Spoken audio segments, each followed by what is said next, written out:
Hello అండి, అందరికీ welcome back to my channel. నేను మీ సవిత.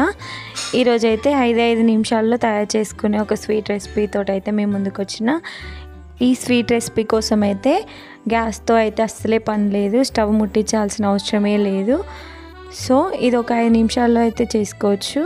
అలాగే ఎవరైనా పిల్లలు అడిగినప్పుడు ఇన్స్టెంట్గా 5 నిమిషాల్లో మన ఇంట్లోని ఇంగ్రీడియంట్స్తో అయితే చేసుకోవచ్చు. దీన్ని తయారు చేసుకోవడం అయితే చాలా సింపుల్. ముందైతే ఒక 2 స్పూన్ల దాకా షుగర్ పౌడర్ని అయితే వేసుకోవాలి. ఒక బౌల్లో వేసుకొని కొద్దిగా వాటర్ వేసుకొని దీనిలోకి మీ దగ్గర ఏ ఫుడ్ కలర్ అవైలబుల్గా ఉంటే, అంటే ఆరెంజ్ కలర్ ఉంటుంది కదా పౌడర్ లాగా, అదైనా పర్లేదు, ఇట్లా లిక్విడ్ పౌడర్ కలర్ అయినా పర్లేదు, వేసుకొని మిక్స్ చేసుకొని పక్కకు పెట్టుకోవాలి. ఆ తర్వాత మీ దగ్గర ఏ డ్రై ఫ్రూట్స్ అవైలబుల్గా ఉంటే వాటిని అయితే తీసుకోండి. నేనైతే వాల్నట్స్ వేసుకుంటున్నాను.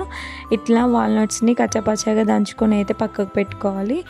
ఆ తర్వాత ఒక బౌల్ని తీసుకొని దానిలోకి అయితే 2 స్పూన్ల దాకా షుగర్ పౌడర్ అయితే యాడ్ చేసుకుంటున్నాను. ఆ తర్వాత దీనిలోకి అయితే ముందుగా మనం క్రష్ చేసి పెట్టుకున్నటువంటి వాల్నట్స్ పౌడర్ని కూడా వేసుకొని దీనిలోకి ఒక 2-3 స్పూన్ల దాకా పాలమీడ మీగడ ఉంటుంది కదా, దాన్ని క్రీమ్ని వేసుకొని ఆ తర్వాత దీనిలోకి ఒక 2 స్పూన్ల దాకా కొబ్బరి పొడిని కూడా వేసుకొని అన్నీ మంచిగా కలిసేలాగానైతే కలుపుకోవాలి.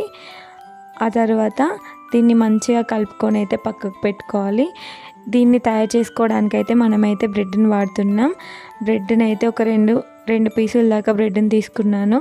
దీన్ని అయితే ఇప్పుడు కట్ చేసుకోవాలి. ఇట్లా షార్ప్గా ఉన్నటువంటి గ్లాస్ని కానీ గిన్నెని కానీ తీసుకొని రౌండ్ షేప్లోనైతే నేను కట్ చేసుకుంటున్నాను. మీరు ఏ షేప్లో నచ్చితే ఆ షేప్లోనైతే కట్ చేసుకోవచ్చు, లైక్ ట్రయాంగిల్ ఇట్లా.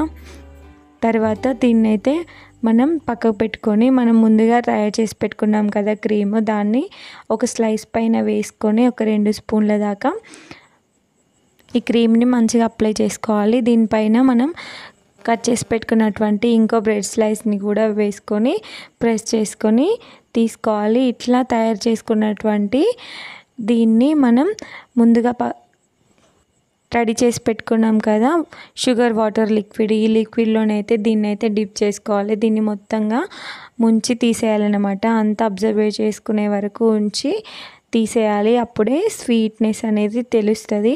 ఆ తర్వాత ఈ వాటర్ని అంతా కొద్దిగా ప్రెస్ చేసుకుంటూ పిండేసి దీన్ని మనం ఇప్పుడైతే కొబ్బరి పొడిలోనైతే డిప్ చేసుకోవాలి. ఇట్లా కొబ్బరి పొడిని ఒక ప్లేట్లోకి తీసుకొని దీన్ని మొత్తం అప్లై చేసుకోవాలి. కొబ్బరి పొడి తింటున్నప్పుడు టేస్టీగా ఉంటుంది.